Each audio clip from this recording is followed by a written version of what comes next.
When David Graham walked into the master bedroom of his sleek glass mansion, the silence hit him first. It wasn't the soft silence of peace, the kind he'd once enjoyed on weekend mornings when his twin daughters curled up beside him, cartoons buzzing in the background, the smell of pancakes wafting from the kitchen. No, this silence was sharp. Hollow. Like a stage after the curtain has fallen. "Clara," he called, stepping over an open Jimmy Choo box.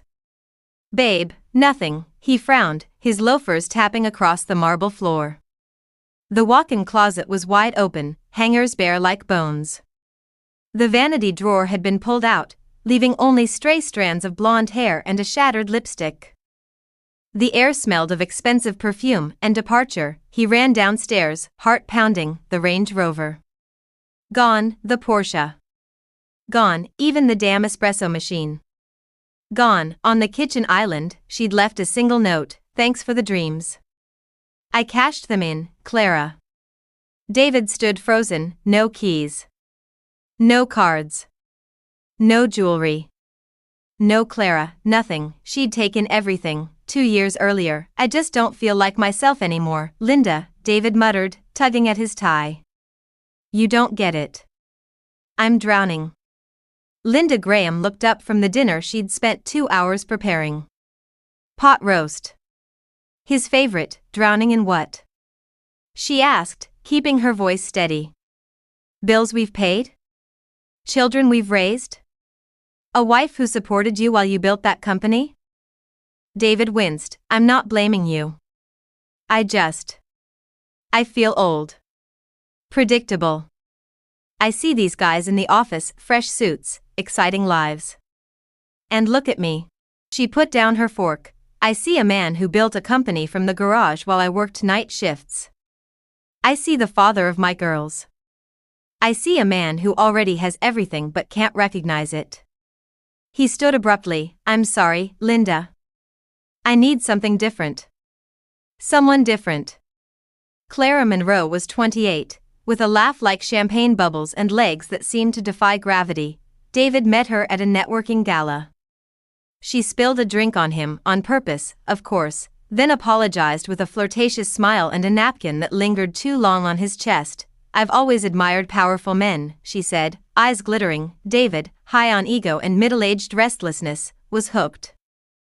Soon, she was riding shotgun in his sports car, redecorating his penthouse, and whispering promises of forever over candlelit dinners. He left Linda 6 months later, signed the divorce papers with a shrug. "Don't make this harder than it has to be," he said coldly.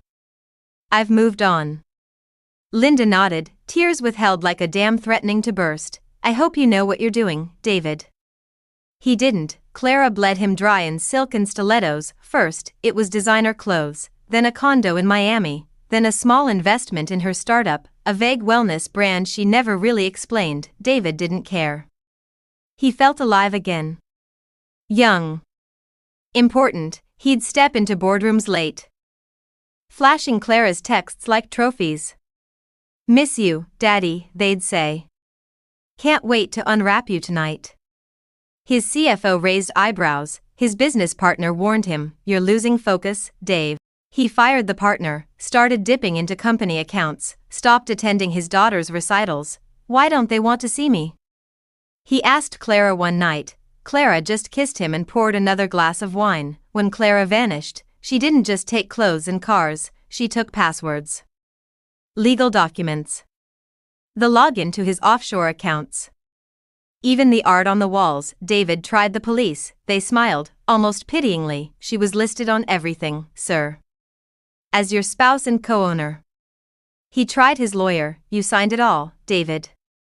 You gave it to her." He tried calling Clara's phone, disconnected. He tried her Instagram, deleted. His mansion, once filled with marble, mirrors, and murmured desire, now echoed like a tomb. He sat on the floor of the master bedroom, suit wrinkled, breath shallow. It was over. His daughters didn't answer his calls. He hadn't seen them in a year. Linda hadn't spoken to him since the divorce. He lived in a service department now. Small. No housekeepers. No valet, just him. And regret. He Googled Clara for hours. Nothing. The private investigator cost him $5,000 and returned a simple report. Real name, Natalie Jensen. 4 aliases. 3 previous victims.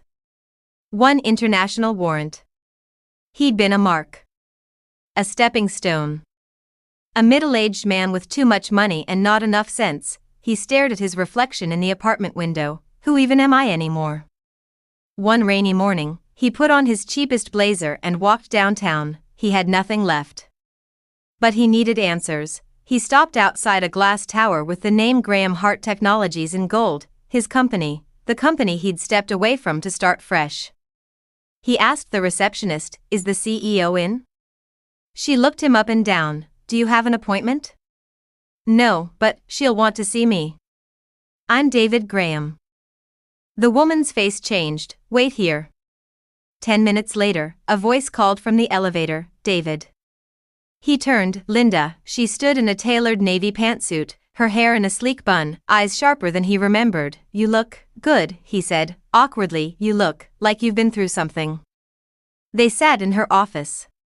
His old office. He noticed a photo of their daughters on the desk. "I came to say I was wrong," he began. "About everything. You. The girls.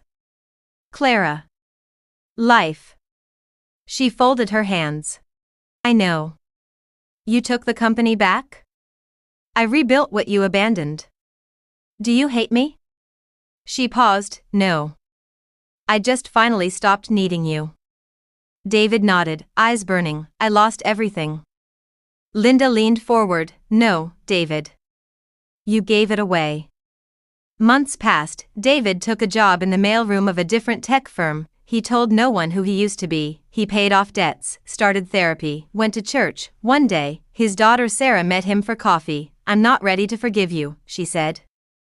"But I want to know you tried." That night, David went home to his tiny flat and cried, not from loss, from hope. Clara was never found, but Linda? She became one of the most respected CEOs in the region. She spoke at women's conferences about loyalty, betrayal, and strength. When asked about her past, she simply said, "I was married to a man who taught me exactly what I didn't want.